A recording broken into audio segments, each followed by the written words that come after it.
On poursuit sous le thème de la culture, plus précisément des arts et de la peinture. On rencontre un artiste peintre qui expose actuellement à la Galerie des Pliés. On le connaît sous le nom de La Sableau. Il s'agit de Nicolas de la Sablonnière qui est avec nous ce matin. Ça va bien aujourd'hui? Ça va, ouais. Écoute, t'es un artiste, toi, un artiste peintre originaire de Jonquière. Et là, ça fait plusieurs années que tu es dans le milieu, que tu es considéré comme un artiste professionnel. Dis-moi, dans ton parcours... Professionnel, je ne sais pas, là, mais... ben, professionnel. Quand on expose dans une galerie, on est rendu à un certain niveau, j'imagine. On peut mettre... Quand on vend de l'art, on devient professionnel. OK, c'est sûr. Ben non, Mais je ne sais pas trop ce que ça veut dire, professionnel, personnellement. Ouais, mais... Puis ça fait combien de temps que tu as cette piqûre-là pour la peinture? Ça fait pas loin de 20 ans. Pas loin de 20 ans. Puis comment tu as découvert ta passion pour... Ça fait plus que 20 ans. Et comment j'ai découvert la passion pour la peinture? En fait, c'est pas tant pour la peinture que pour l'art en général, parce que j'en ai tout le temps fait. Fait que quand j'avais 2-3 ans, aussitôt que j'ai pu tenir un crayon dans mes mains, ou de la pâte à modeler, ou de la terre, j'ai commencé, je faisais du dessin, de la sculpture, de la peinture. Puis j'enchaînais avec la bande dessinée. Après la bande dessinée, à l'âge de 15 ans, j'ai switché au cinéma. Fait que j'ai fait une série de films, quelques longs métrages. À l'âge de 18 ans, la peinture est rentrée tout naturellement, puis that's it. Fait que moi, dans le fond, j'ai jamais eu le choix à faire là-dessus. Ça s'est fait tout naturellement, ton parcours. Toujours eu cette passion-là pour les domaines artistiques. Mais c'est ça, mais ça a fini qu'on s'est arrêté sur la peinture. Est-ce que tu as encore... Non, je suis pas arrêté sur la peinture. OK, on garde le champ libre. Il pourrait arriver n'importe quoi. Il arrive souvent n'importe quoi. OK. Et tu vois, je suis en train encore de finaliser un film, un long métrage. Fait que pour un gars qui arrêtait de faire du cinéma, j'en ai quand même fait 2 longs métrages dans les 3 dernières années, ce qui est quand même pas si pire. Puis à travers ça, il y a toujours le dessin. Puis il y a un peu d'écriture aussi. J'ai un livre qui sort au courant de l'année. Fait que, mais je l'ai écrit en 2012. Ça fait un bout, là. Ça, c'est un carburant pour toi, la création? C'est une manière de vivre. Si j'ai pas ça, je suis pas là. Je suis fait pour ça, à la base, that's it. OK, c'est vraiment un artiste dans l'âme, pur et dur. En tout cas, j'essaie de le devenir. Oui. Et au niveau de la peinture, on va se concentrer sur cet aspect-là parce que présentement, en exposition à la Galerie des Pliés, on retrouve des œuvres qui sont signées de La Sableau. Qu'est-ce qui t'inspire quand vient le moment de créer une œuvre? Absolument rien. En fait, j'essaie de faire le vide, surtout quand c'est le temps de créer l'œuvre. Fait que le but, c'est d'en venir à pas avoir une crise de pensée, de devenir un peu moitié légume. Fait que comme une genre de molécule absente. Là. Mais c'est ça, quand je réussis à évacuer toute forme de pensée pratiquement, puis que je fais le silence, mais c'est beaucoup de l'ordre de la musique dans le fond. Mais quand l'intellect fonctionne trop, puis ça se passe trop au niveau de la tête, généralement je donne la marde. C'est pas bon. Fait qu'il faut que je ferme ma gueule au niveau de l'intellect, puis que je fasse un avec mon corps. Puis là, à ce moment-là, ça devient plus la rythmique. C'est comme la musique qui décolle, puis là, je suis ce qui me traverse. Fait qu'on met de côté le rationnel là, qui met tout dans des cadres, dans des boîtes. Ça, c'est sûr et certain. Il faut que je fasse un avec mon corps puis mon esprit. Puis après ça, la tête, le corps, le cœur, puis la main, ils font un. J'ai pas besoin de penser à... Bon, là, il faudrait peut-être que... C'est comme une danse. Fait que c'est de la performance pour toi, le rendu là. Jusqu'à un certain point, tu n'as pas trop le choix de performer. Si tu veux faire un bon tableau, si tu ne performes pas, tu vas faire quelque chose de la chier. Mais c'est ça se vit. On parle d'une unicité, donc que le tout forme un ensemble. Idéalement, tu sais, comme l'inspiration, les gens souvent ont des drôles d'idées par rapport à l'inspiration. Tout peut t'inspirer. En ce moment, ce que je suis en train de vivre, les couleurs sont autour de moi, toi qui me parles, tout ça, je suis en train je le gobe, là, ça me rentre dedans. Fait que c'est pas des affaires super spectaculaires. Moi, c'est vraiment telle affaire. Puis il y a du volcan, puis il y a des soleils qui explosent. Pas en tout. C'est la tasse, c'est ce que je vais boire, c'est ce que je vais manger au matin qui va finir par faire de quoi, tu sais. Mais ça dépend de mon regard par rapport à ça. Mais tu sais, l'inspiration est tout le temps là. J'en manque pas. Puis on sent, dans ton art, on voit, il y a des paysages qui reproduisent des éléments de la région, le fjord, entre autres. On sent cet amour-là aussi pour le lieu sur lequel tu es. Est-ce que c'est important pour toi de dépeindre la région? Non, c'est pas important pour moi. Je veux dire, je peins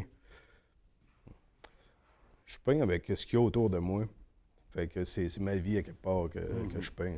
Je peux aussi bien peindre un pot de Nutella parce que le matin, j'ai mangé du Nutella. Puis je l'ai fait d'ailleurs, ce tableau-là. Puis si je fais l'amour, je vais peindre une scène de sexe. Si je m'en vais me promener dans les sentiers du manoir, je vais faire les troncs d'arbres que je croise comme des bons vieux potes dans le sentier du manoir. Mais tu sais, il n'y a pas un tableau que je fais pour tiens donc, je vais aller me promener là-bas parce que je vais faire un beau petit tableau bucolique. T'sais, peu importe la personne que je fais, le paysage que je vais faire ou la nature morte que je vais faire, peu importe, il faut que ça ait un lien avec moi, avec ce que je fais dans la vie. Puis généralement, peu importe le tableau que tu regarderais, je sais que tu en as quelques-uns. Oui. Bon, ben, il y a toute une histoire de rattacher par rapport à moi, entre l'image puis moi. C'est ça, parce que présentement, les œuvres qui sont exposées, on parle principalement de portraits et de paysages. Ouais. Est-ce que tu as un style défini ou tu voyages au travers de tout ça?